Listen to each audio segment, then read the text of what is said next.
පුංචි කාලේ ඔව්. අහස දිහා බලන් ඉන්නකොට නිකන් උඩින් යන හීනයක් කියලා තිබුණේ නැද්ද? තියෙනවා. තාම තියෙනවා? තාම තියෙනවා. තාම සැබෑ නූණු හීනයක් තියෙනවා. තවමත් ආසයි ඒ හීනයත් එක්ක ජීවත් වෙන්න. ඉතින් අපිට මේ විදිහේ ලොකු කාර්යභාරයක් ඉෂ්ට කරන වැදගත් වූ අධිකාරියක් දෙපාර්තමේන්තුවක් ගැන අපි අද කතා බහ කරන්න සූදානම් වෙලා. හැබැයි මේ විශේෂ දිනයක් නිමිති කොටගෙන. ඒ තමයි දෙසැම්බර් 7 වෙනිදාට යෙදෙන ජාත්‍යන්තර සිවිල් ගුවන් සේවා දිනය. ඒ පිළිබඳව අපි බොහෝ දේ කතා කරන්න ඕනේ.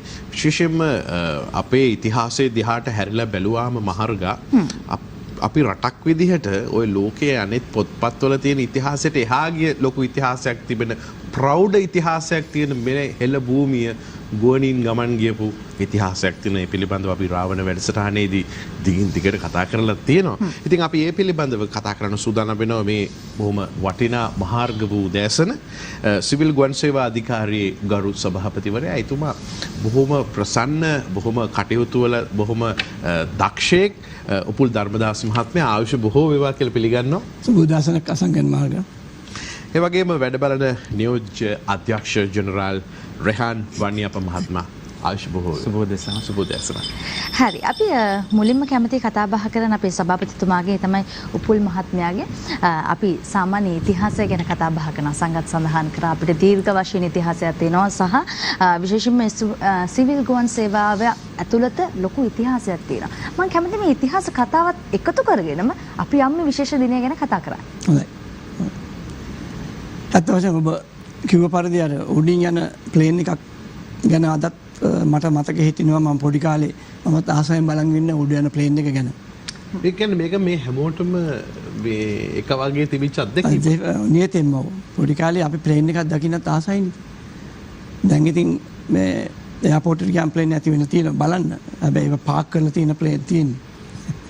අත් වශයෙන් බැලුවොත් මේ පහුගිය මාස 8 ගුවන් සේවා එයාලයින්ස් වලට සහ ඒ ඉන්ඩස්ට්‍රි එකට බොහොම දුෂ්කර මලානික වෙච්ච මාස 8ක් කියලා මට කියන්න පුළුවන්. මේක මුළු ජාත්‍යන්තරව බලපාපු දෙයක්. ඉතින් අත් වශයෙන්ම අපි බැලුවොත් අපි කොතනද මෙතනින් ඉදිරියට යන්නේ කියන එක. අපිට බලන්න ඕනේ මේ සංචාරකයෝ කොහොමද අපි ගුවන් යාන වලට නග ගන්න කියලා එමත්. අපි මේ අවස්ථාවේ බැලුවොත් සංචාරකයන් සහ ගුවන් මගීන් කොටස් 4කට අපිට බෙදන්න පුළුවන්. ඉස්සෙල්ලාම අපි ගන්න ඕනේ මේ සංචාරකයන්. සංචාරකයන් බැලුවොත් කොහොමද සංචාරකයෙ බිහි වෙන්නේ කියන එක. සංචාරකයෙ බිහි වෙනවා කියන එක පදනම් කරගෙන තියෙන්නේ අර හිරාචිගේ මතය අනුව. ඒ කියන්නේ ගෙදර Tamanට ආදායමක් තියෙන්න ඕනේ, පවුල සාමකාමී වෙන්න ඕනේ, උඩ වහලක් තියෙන්න ඕනේ, පරිසරය හොඳ වෙන්න ඕනේ. තමයි ජීවිතන ගෙදර සහ ඒ වටපිටාව පීස්ෆුල් වෙන්න ඕනේ. එහෙම වුණොත් තමයි සංචාරකයෙක් ගමනක් යන්නේ. ඉතින් අපි දෙවෙනි සංචාරය ගත්තොත් මෙයා ඇවිල්ලා සාමාන්‍යයෙන් රස්සාවකට යන කෙනෙක් වෙන්න පුළුවන්. නමුත් රස්සාවකට යන කට්ටිය වුණත් දැන් මේ කාල සීමාවේ අඩුයි. ඒ දෙකත් අඩුවක් වෙනවා. තුන අපිට බලන්න පුළුවන් බිස්නස් වලට යන කට්ටිය. බිස්නස් වලට යන කට්ටියත් මේ අවස්ථාවේ සෑහෙන අඩුයි. මොකද රටවල හොටෙල්ස් වහලා ඒකයි ගොඩක් දැන් බිස්නස් කට්ටිය ගෙදර ඉඳන් බිස්නස් කරනවා. ඒකයි පහුගිය මාස 8 අපි ක්‍රමයක් හොයාගත්ත බිස්නස් කරන කෙනාට Zoom එකේ හරි දැන් තියෙන මේ ඉන්ටර්නෙට් එක බොහොම දියුණුයි. ඒක හන්ද ගෙදර ඉඳන් කට්ටියට බිස්නස් කරන්නත් පුළුවන්. ඉතින් මේ වගේ බලනකොට ඉතුරු හතරවෙනි මේ කොටසට එන්නේ අපි කියනවා visit friends and relatives කියලා. නෑදෑය බලන්න යන කට්ටිය, මරණ වලට යන කට්ටිය, එක නඩු හබ වලට යන කට්ටිය. ඒ මාකට් එක අපිට කාලයක් යනකම් තියෙයි. ඉතින් මේ අනුව දැන් අපි ඉදිරියට බලන්න ඕන කොහොමද අපි මේ සංචාරකය බලනවා වගේම කොහොමද මේ ගුවන් යානාවලට මේක බලපාන්නේ කොහොමද කියලා. අපි අත් වශයෙන්ම ගියොත් මීට අවුරුදු 25කට පළමුව 1990 අගභාගයේ ඒ කාලේ තමයි එයාලයින්ට හොඳ කාලේ. ඒගොල්ලෝ බොහොම ආදායමක් හම්බ කරා, බොහොම ලාභ විදියට වැඩ කරා. එතනින් පස්සේ 2001 9/11 එකත් එක්ක බොහොම පහළ බැසීමක් තිබ්බේ ඒගොල්ලන්ගේ ආදායම. පහුගිය අවුරුදු 10ක තමයි මේ එයාලයින්ස් හුඟක් හම්බ කරන්න පටන් ගත්තේ 2011 වගේ පස්සේ. ඉතින් මේ එයාලයින්ස් දැන් බලනකොට අපි ගත්තොත් උදාහරණයක් වශයෙන් සිංගප්පූරු එයාලයින්ස් ගත්තොත් ඒගොල්ලන් හුඟක් පහුගිය අවුරුදු වල හම්බ කරලා තියෙනවා. ඉතින් ඒවයින් ඒගොල්ලන්ගේ ඉදිරි ගමන පාඩුව විඳගෙන හරි කරගෙන යන්න ක්‍රමයක් තියෙනවා ඒගොල්ලෝ හොයාගෙන. ඉතින් ඒ වගේ අපි ගත්තොත් ගොඩාක් දැන් අද වෙනකොට එයාලයින්ස් 43කට වැඩි ප්‍රමාණයක් බැංක්‍රප්ට් ගිහිලා තියෙනවා. ඒගොල්ලෝ ආයමත් මම හිතන්නේ ආයමත් ඒගොල්ලෝ එයි කියලා. මේ ගුවන් සේවයට ආයමත් එයි කියලා. ඒ වගේ තව අපි එයාලයින්ස් ගත්තොත් අපිට ගන්න පුළුවන් බ්‍රිටිෂ් එයාලයින්ස් වගේ. ඒගොල්ලොත් හුඟක් ආදායම වැඩියෙන් හම්බ කරපු එයාලයින් එකක්. මේ ඔක්කොම ප්‍රයිවට් පුද්ගලික ආයතන. එහෙම දූපු ආයතන වලට සෑහෙන ආදායමක් තියෙනවා මේ වෙනකොට ඒගොල්ලෝ රිසර්ව් එකේ. ඒකෙන් තව ඉදිරි ගමනක් මේගොල්ලෝ යන්න පුළුවන් කමක් තියෙනවා. තව අවුරුද්දක් දෙකක් වුණත් පාඩු බින්දගෙන හරියි. ඒ වගේම තව ගන්න පුළුවන් අපිට ඇමරිකාවේ තියෙන සවුත් වෙස්ට් එයාලයින් කියන එකක්. ඒගොල්ලෝ 1960 ගණන් වල පටන් ගත්ත එයාලයින් එකක්. ඩොලර් 25000ක නායක කරගෙන පටන් ගත්ත එයාලයින් එකක්. අද වෙනකම් මේගොල්ලෝ ලාභ ලැබුව එයාලයින් එකක්. ඉතින් මේක කරගෙන ගිහිල්ලා තියෙන යම්කිසි වැඩපිළිවෙලක් අනුව එහෙම කරගෙන ගිය ගුවන් සේවා වලට ආදායමක් තියෙනවා. තව කාලයක් ඒ තමයි ලැබපු ලාභ වලින් ජීවත් වෙන්නත් පුළුවන් එයාලයින්ස් වලට. ඒ වගේම අපි බැලුවොත් දැන් සාමාන්‍ය සවුත් වෙස්ට් කියන එයාලයින්ගේ බැලුවොත් ඇමරිකාවේ ඒගොල්ලන්ගේ ඉන්නවා සේවකයෝ ඉන්නවා 60000ක්. ප්ලේන්ස් ඉන්නවා 735ක් විතර. ඉතින් එක ප්ලේන් එකට සේවකයෝ 80ක් තරම තමයි ඉන්නේ. ඉතින් අපි සමහර අද වෙන ගුවන් සේවා බැලුවොත් ඊට 4 ගුණයක් වැඩියෙන් සේවකයෝ ඉන්නවා. ඉතින් ඒ වගේ ගුවන් සේවා වලට අමාරුයි අද තරංගකාරී මේ වෙළඳ පොලේ ඉදිරියට යන්න. මොකද තමන්ගේ වියදම හුඟක් වැඩි. එහෙම වැඩි වෙලා තියෙනකොට අමාරුයි අර තරංගකාරී විදියට ගුවන් පතක් විකුණලා ලාභයක් ගන්න. ඒ වගේ ගුවන් සේවා වලට අමාරු වෙනව ඉදිරි ගමන යන්න. මොකද අපි දන්නේ මේ යන ගමන තව මාස කීයක් යනවද කියලා මේක. මාස 6ක්ද මගේ බලාපොරොත්තු අනුව තව අවුරුදු 2ක්වත් අපි මේ යන තත්ත්වේ තියෙයි කියලා මට හිතෙනවා. ඒ කියන්නේ අපේ 140ක විතර අඩුවක් තියෙයි ඉදිරියට අපි යන ගමනේ. ඉතාම හොඳ පැහැදිලි කිරීමක් වර්තමාන තත්ත්වය පිළිබඳව. අද අපි කොතනද ඉන්නේ මේක ආපහු ක්‍රියාත්මක වෙන්නේ කවදා වගේද කියන අදහසක් තමයි සභාපතිතුමා මතු කරේ. විශේෂයෙන්ම දැන් අපි සිවිල් ගුවන් සේවා අධිකාරිය පිළිබඳව බොහෝ දේවල් අහනවා, දකිනවා. දැන් වැඩ බලන නියෝජ්‍ය අධ්‍යක්ෂ ජෙනරාල්තුමාගෙන් දැනගන්න කැමති මෙහි වගකීම් සහ කාර්යභාරය. අපේ වචනෙන් කියනවා නම් සාමාන්‍ය වචනෙන් කියනවා නම් ඇත්තටම මේකෙන් මොනවද වෙන්නේ කියන එක සාමාන්‍ය මිනිස්සු දැනගන්න කැමතියි. හොඳ ප්‍රශ්නයක් අසංග. අපිට මෙහෙට එන්න කිව්වට බොහොම ස්තුතියි අසංග සමාර්ග. සිවිල් ගුවන් සේවා අධිකාරියෙන් කරන්නේ සරලව කිව්වොත් නියාමන කටයුතු. මොකද ලංකාව චිකාගෝ සම්මුතියේ මෙම්බර් කෙනෙක්, කියන්නේ සමාජිකයෙක්. 1948 ජූනි 1 වෙනිදා තමයි අපි සමාජිකයෙක් වුණේ චිකාගෝ සම්මුතියේ. ඉතින් ඒ හරහා ඇතිවන වගකීම් රට පුරා මේ බලාත්මක කරන එක තමයි සිවිල් ගුවන් සේවා අධිකාරියෙන් කරන්නේ. හැම රටක් ගත්තොත් ඒ රටේ තියෙනවා සිවිල් ගුවන් සේවා අධිකාරියක්. නැත්නම් ඒගොල්ලන් කියනවා department of civil aviation, general civil aviation administration කියලා එක රටවල තියෙනවා. ලංකාවේ තියෙන ආයතනය තමයි සිවිල් ගුවන් සේවා අධිකාරිය. ඉතින් සරලව කිව්වොත් අපි කරන්නේ නියාමන කටයුතු. අපි බලපත්‍ර නිකුත් කරනවා ගුවන් නියමුවන්ට. ඒකට ගුවන් පාලකවරුන්, එයාර් ට්‍රැෆික් කන්ට්‍රෝලර්ස්ලට, එන්ජිනියර්ස්ලට, ට්‍රැවල් ඒජන්ට්ස්ලට, ඒ වගේම ගුවන් සමාගම් වලට ලංකාවේ ගුවන් සමාගම්, ශ්‍රී ලංකන් ගුවන් සමාගම් වගේ ඒ වගේ එතකොට මොන හරි මේ ඔෆෙන්සර්ස් වුණොත් එහෙම ඊට අදාළව අපි ක්‍රියාත්මක වෙනවා. මොන හරි වැරදි කරොත් නියමයක් හරි ඒ ඉන්න බලපත්‍රලාභී පුද්ගලයෙක් මොකක් හරි වරදක් කරොත් ඒ සම්බන්ධයෙන් ක්‍රියාත්මක වෙනවා. ඒ වගේ කාර්යයන් කිහිපයක් අපි නියැලලා ඉන්නවා. ඒ වගේම රටේ නීතිය, සිවිල් ගුවන් සේවා සම්බන්ධ නීතිය බලාත්මක කිරීම, ඒවා ඩ්‍රාෆ්ට් කිරීම, ඒ වගේ දේවල් තමයි අපි කරන්නේ. හරි ඒත් එක්කම මේ නැවතවතාවක් සභාපතිතුමනි මම කැමතියි කතා කරන්න හෙට දිනේ තමයි මේ විශේෂ දවස උදා වෙන්නේ. ඒ තමයි ජාත්‍යන්තර සිවිල් ගුවන් සේවා දිනය. මේ දිනය නිමිති කොටගෙන මේ වර්තමානයේ තත්ත්වයක් එක්ක මොන වගේ වැඩ කටයුතුත් සංවිධානය කරලා තියෙන රටට අලුත් පණිවිඩයක් ගෙන යන නැවුම් පණිවිඩයක් ගෙන යන අපි උත්සාහ කරනවා. හෙට දවස කොහොමද විශේෂ වෙන්නේ? අත් වශයෙන්ම අපි මේ ලොකු ප්‍රෝග්‍රෑම් එකක් ලෑස්ති කරලා තිබ්බේ මේ 6 වෙනිදා කොළඹ නගරයේ පවත්වන්න කියලා මාස 6කට ඉස්සෙල්ලා අපි මේ ගැන ලෑස්ති වෙලා හිටියේ ප්ලෑන් කරගෙන හිටියේ මේ COVID-19 එක හන්ද අපිට ඒක කරන්න ලැබුණේ නැහැ. ඉතින් අපි හිතනවා අපිට ඉදිරි එන අවුරුද්දේ වාරි පවා අපි මේක ලොකු විදිහට කරන්න බලාපොරොත්තු වෙනවා කියලා. මොකද අපි අත් වශයෙන්ම ලොකුවට ප්ලෑන් කරන්න නේද? ඉතින් කාලයක් ඉස්සෙල්ලා බැලුවා කරන්න. මේ තත්ත්වය අනුව අපිට කරන්න බැරි වෙනවා. ඉතින් යම්කිසි උත්සවයක් කරන්න බැරි වීම ගැන අපි කනගාටුව ප්‍රකාශ කරනවා. නමුත් ඉතින් COVID-19 සම්බන්ධව සිදු සිද්ධිය අනුව එහෙම දෙයක් කරන්නත් බෑ අපිට මේ අවස්ථාවේ. දැන් වැඩ බලන නියෝජ්‍ය අධ්‍යක්ෂ ජෙනරාල්තුමාගෙන් අහන්න තියෙන කාරණාවක් තමයි මේ වසංගතයත් එක්ක විදේශීය රටවල් වල හිර වෙලා ඉන්න ශ්‍රමිකයන් මේ රටට ගෙන්වා ගැනීමේ යාන්ත්‍රණයක් ක්‍රියාත්මක වෙනවා. විශේෂයෙන්ම අපි පළමු රැල්ලේදී අපි යම් දේවල් කතා කරන්න පටන් ගත්තා විවිධ විදිහට.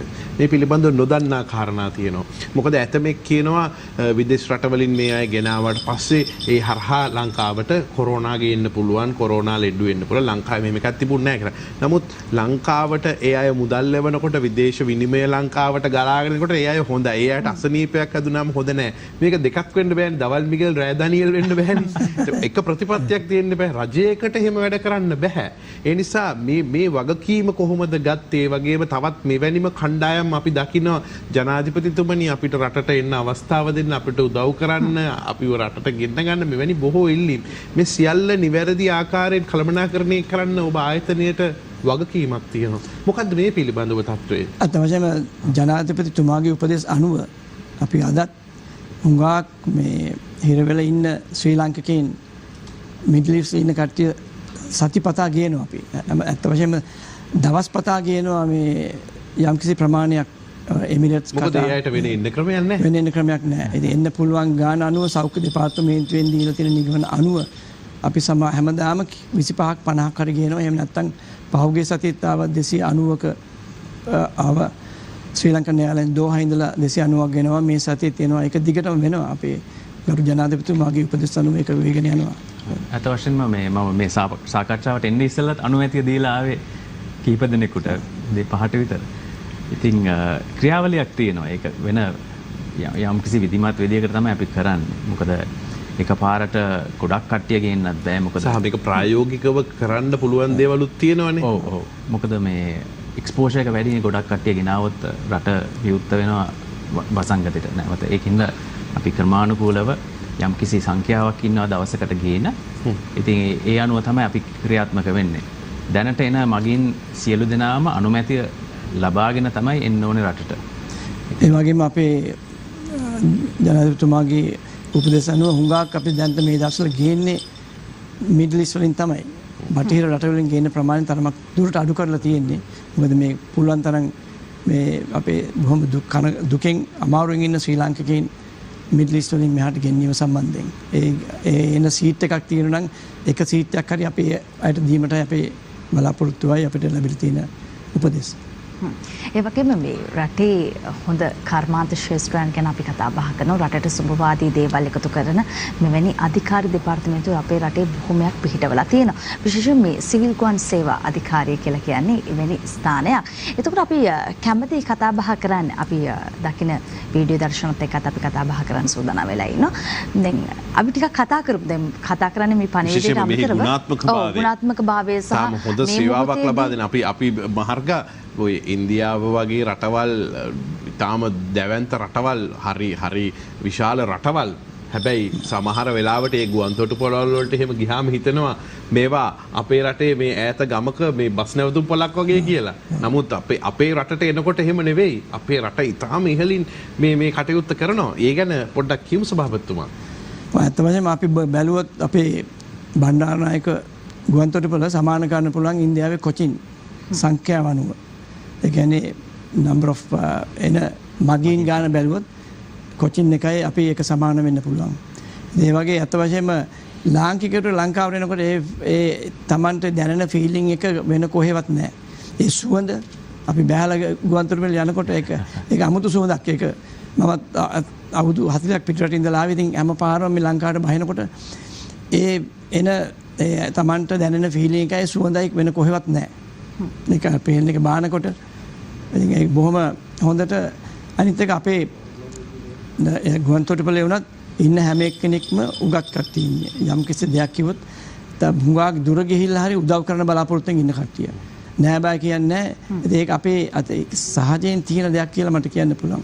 ඒක ඇඩ් කරන්න මොනවා. අපේ හොස්පිටැලිටි එක අපේ ඇඟේ තියෙනවානේ. ඉතින් ලංකාව ලෝකෙ කොහෙ ගියත් අපිට යන්න ලැබෙන සංග්‍රහශීලී බව අන්න හරි. ලෝකෙ කොහෙ ගියත් ලංකාවට එනවා වගේ නෑ. ඉතින් අපේ ඒක විදේශිකයොත් කියනවනේ හුඟක් වෙලාවට. අනිවාර්යෙන්. ඒගොල්ලන් හරි කැමති ලංකාවට එන්න මේ දවස්වල වුණත් මේ අපි බැරියර්ස් දාලා තිබුණාට එන එකට හරි කැමති එන්න ලංකාවට. 50000ක් විතර එන්න ඉන්නවා. 50000 වැඩි ප්‍රමාණයක් හැමදාම එන්න ප්‍රමාණය වැඩි වෙනවා. මොකද සමහර කට්ටිය ගිහිල්ලා ඒගොල්ලන්ගේ කොන්ට්‍රැක්ට් ඉවර වෙච්ච කට්ටිය ඉන්නවා. ඊට පස්සේ තව අලුතෙන් අසනීප වෙලා ඉන්න කට්ටිය ඉන්නවා. ඒ වගේ හුඟක් අය තව එන්න ප්‍රමාණය දවස් පතා වැඩි වෙනවා. දැන් ඒ අතරේදී අපේ රටේ මේ COVID-19 වසංගතය කියලා අපිට මේ දෛනික සිදුවන කාර්යයන් ක්‍රියාවලිය නවත්වන්න බෑ. තව වසර දෙකක් වුණත් අපිට සිද්ධ වෙනවා මේ කොරෝනා වසංගතයත් එක්ක මුහුණ දෙන්න. මෙවැනි අවස්ථාවකදී කොහොමද අපේ අනාගතය වෙනුවෙන් අරන් තියෙන සිවිල් ගුවන් සේවා අධිකාරිය මගින් අරගෙන තියෙන පියවරයන් අනාගත කාලයේදී අපේ මේ කාර්යයන් මේ විදිහටම සිද්ධ කරගන්න? අපි අත් වශයෙන්ම දැන් බලලා තියෙන උදාහරණයක් වශයෙන් අපි එයාලයින්ස් අපි බලන්නේ පුළුවන් තරම් යම්කිසි උපක්‍රමශීලී හරි වෙන විදිහින් හරි ගුවන් සේවා ගුවන් යාන මෙහාට ගෙන්න ගන්න.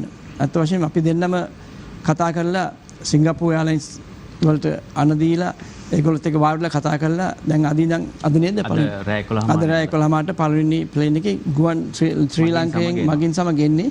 හැබැයි මගින් සමග කිව්වට මේ අතරමං වූ මගින් සංචාරකයෙක් මොකුත් නෙමෙයි.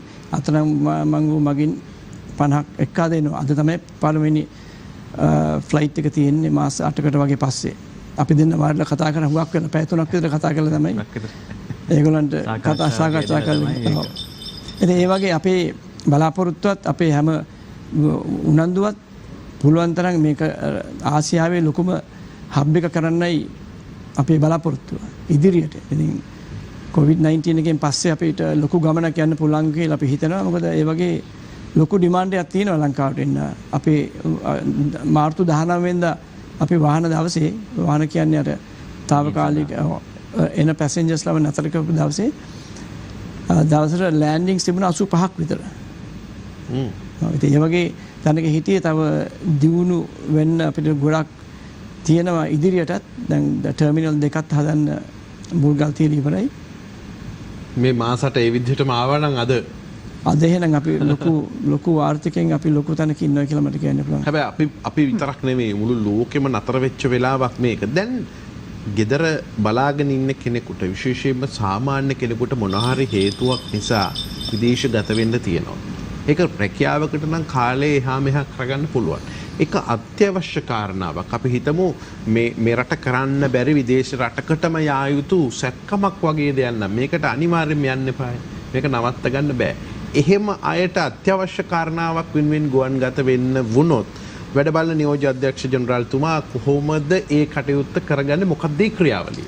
ඔව් ඒක කරන්න පුළුවන්. ඒක සරල ක්‍රියාමාර්ගයක් තමයි වෙන්නේ. ඉස්සල්ලාම විදේශ කටයුතු අමාත්‍යාංශයෙන් තමයි පළවෙනි අනුමැතිය දෙන්නේ. ලේකම්තුමා හරහා තමයි එතුමා අනුමැතියක් දෙනවා. ඇත්තටම රටෙන් පිට වෙන්න කිසිම බාධාවක් නැහැ. අන්න ඒ කාරණාවත් අපි පැහැදිලි කරගන්න මේ එන එකේ තමයි බාධාව තිබුණේ. ඒකේ තමයි බාධා. මොකද මේ විද්‍යානුකූලව එන මගේකින් එක්ස්පෝෂර් එකක් ඇති වෙනවා. රට අනාවරණය වෙනවා. ඒක තමයි තින්කින් එක. ඉතින් ඉස්ලාම් විදේශ කටයුතු අමාත්‍යාංශයෙන් අනුමැතියක් ලබා ගන්න ඕනේ. ගිහිලා ආයිත් එනවන ටික කාලෙක. ඊට පස්සේ ඒ අනුමැතිය මට ලැබෙනවා. මං ඒ අදාළ ගුවන් සේවා සමාගමට අනුමැතියක් දෙනවා මේ පුද්ගලයාව ගෙනියලා නැවත ගේන්න කියලා. ඒක තමයි සරලව වෙන ක්‍රියාදාමය. ඊමේල් හරහා තමයි මේ සියලු අනුමැතියන් දෙන්නේ. දැන් අපිට දල වශයෙන් හරි බලාපොරොත්තුවක් තියෙනවද අසවල් කාලය වෙනකොට සම්පූර්ණ විවෘත කරගන්න පුළුවන් කියලා. ඒක මං හිතන්නේ සෞඛ්‍ය අධ්‍යක්ෂ ජෙනරාල්වරයා ඒ පිළිබඳව කිසියම් සහතිකයක් දෙන්න ඕනේ. දැන් මේක අපි සූදානම් කියලා. ඒ වගේම කණ්ඩායම් ගණනාවක් ඉන්නවා. මේකට පාර්ශ්වකරුවන් ගණනාවක් ඉන්නවා. ඒ සියල්ල ලැබුණාට පස්සේ තමයි නමුත් කිසියම් බලාපොරොත්තුවක් ඇති කර ගැනීමට සඳහා විශේෂයෙන්ම බොහෝ දෙනෙක් ඉන්නවනේ මෙහෙට එන්න බලාගෙන. අතවද අපේ ගරු ප්‍රසන්න රන්තුන් ඇමතුමා කිව්ව පරිදි අපි ලෑස්ති පැය 24ක් ඇතුළත මට පටන් ගන්න ගුවන් තොටුපළ අරින්න. ඒ කියන්නේ මේ අවශ්‍ය මේ සෞඛ්‍ය අංශ සහ අදාළ බලධාරීන්ගේ අනුමැතිය ලබා දුන්නොත් ඒකට සති ගණන් යන්නේ නැහැ. අපේ වැඩ පිළිවෙල පැය 24කින් පටන් ගන්න පුළුවන්. ඒක අපේ ගරු ඇමතුමා නිතරම කියන දෙයක්. ඒ සඳහා සියල්ල සූදානම්. අපේ තෝරන්නේ ඒ අවශ්‍ය උපදෙස් පමණයි. මේ දවසේ එයාපෝට් එක අරගෙන කිව්වොත් හැම ඩිපාර්ට්මන්ට් එකක්ම ලෑස්ති වෙලා ඉන්නේ ඒ සඳහා වැඩ කරන්න අපි. දැනට සම්පූර්ණ කාර්ය මණ්ඩලයේම රාජකාරී කටයුතු වල යෙදෙනවද කොහොමද ඒ කටයුතු කරන්නේ? කී දෙනෙක් එනවද? දැන් මොකද එන ගුවන් සේවා සමාගම් අඩු නිසා සියලු දෙනාම නිරත වෙන්නේ නැහැ. ඇත්තට ඒ කටයුත්ත කරන්නේ එයාපෝට් ඇන්ඩ් ඒවියේෂන් සර්විස් එකේ ගුවන් තොටුපළ සමාගම් මගින්. ඉතින් මුළු සේවක සංඛ්‍යාවම ගෙනීමේ තේරුමකුත් නැහැ. මොකද ගුවන් සමාගම් සංඛ්‍යාව අඩුයි. දැනට ඇත්තටම සමාගම් 6ක් 7ක් වගේ තමයි සතිපතා හැමදාම වගේ ලංකාවට එන්නේ. ඉස්සර කොවිඩ් එකට ඉස්සෙල්ලා අපිට තිබුණා 35ක් විතර.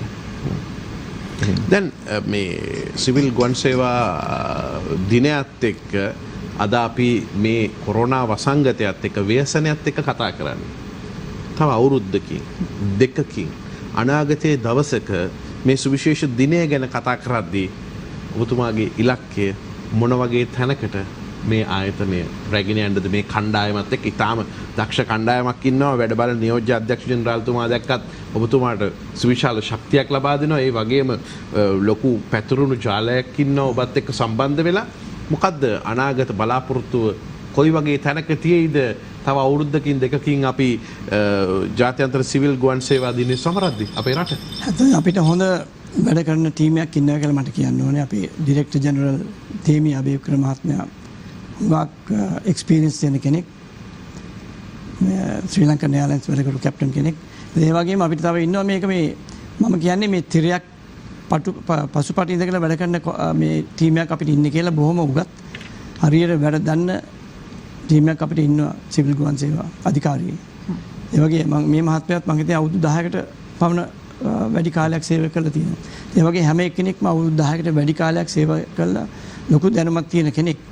ඒ සඳහා අපේ තියෙන උපරිම පරිත්‍යාගය අපි කරනවා මේ රට වෙනුවෙන් මේ රටට වැඩියෙන් ගුවන් යාන ලැබීම සඳහා සංචාරකයන් ගෙන්වා ගැනීම සඳහා ඒකයි අපේ එකම බලාපොරොත්තුව.